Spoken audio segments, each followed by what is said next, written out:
Meron tayong sapal ng niyog. Meron din tayong darak. Yan, darak. Meron din po tayong mais. Ito po yung mais.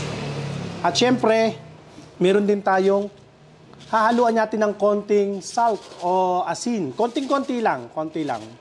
At molasses. Yan, bumili talaga ako ng molasses. At malunggay, yan. Susubukan lang natin para sa aking mga alagang mga manok. Okay, try natin. Unahin natin itong darak. Lagay tayong konting darak. So, tansyahan na lang to. Hindi pa ako professional eh. Yung mga professional, halimbawa ay sa baboy, bibigyan po ko po kayo ng ratio. Meron po tayo niyang kung gaano karami. Pero ito, personal na gamit ko lang naman. So, tatansyahin na lang po natin. Haluan natin ito. Ito, pinaka-binder po niya. Haluan natin. Yan. Okay. Haluan natin ng konting asin. Konting-konti lang. Kurot lang. Kurot lang. Yan, kurot lang. Okay. Ito ha, pang personal na gamit ko lang po ito. Personal na gamit ko lang naman to.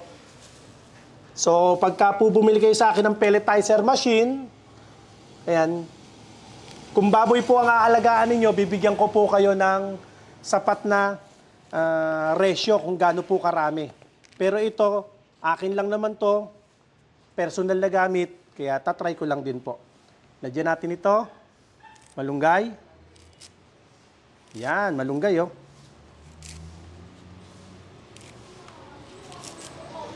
Yan yung malunggay. Mapakasustansya niyan. At molasses.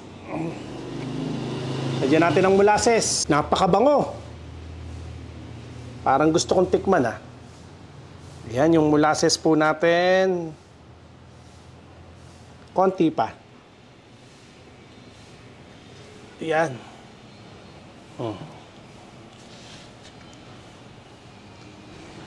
At meron din tayo siyempre coconut oil. Ayan, kailangan din daw po yan, coconut oil. Lagyan na natin ha.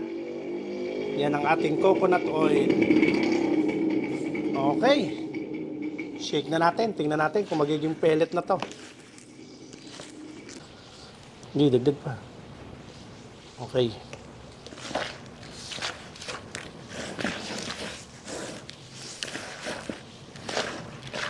Okay na to. Try natin ngayon dito sa ating pelletizer machine. Ayan. Tatlo na po yung roller niya na. Tatlo yung roller. Kaya napakabilis po niyang gumawa. Try natin. Okay na ba? Record? Okay. Try.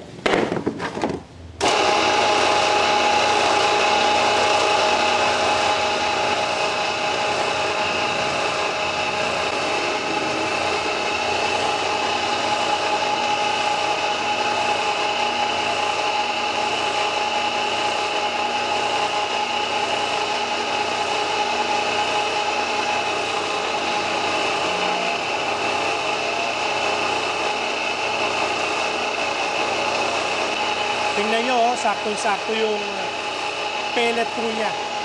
Talagang pellet po siya. Oh. Sa lahat po ng mga interesado, ang presyo lang po niyan, 32,000. Shoutout po tayo kay Boss Celso Servo ng Iloilo. Boss, ito po yung order po ninyo. Tingnan nyo naman po, napakaraming mga pa-order po natin sa Luzon, Visayas at Mindanao. Yan po yung mga ipapadeliver po natin. Sa lahat po ng mga customer po natin, ang ating pong cellphone number, 092220-49197, 0917-1884179. Diyan lang po kayo makikipag-usap sa amin dahil ang cellphone number, hindi po pwedeng i-clone po yan. Hindi po kayo madadaya, hindi po kayo mai-scam. Pagka po, dyan po tayo tumawag. Maraming salamat po mga kadiskarte. Ingatan nawa po kayo ng Panginoon. God bless po.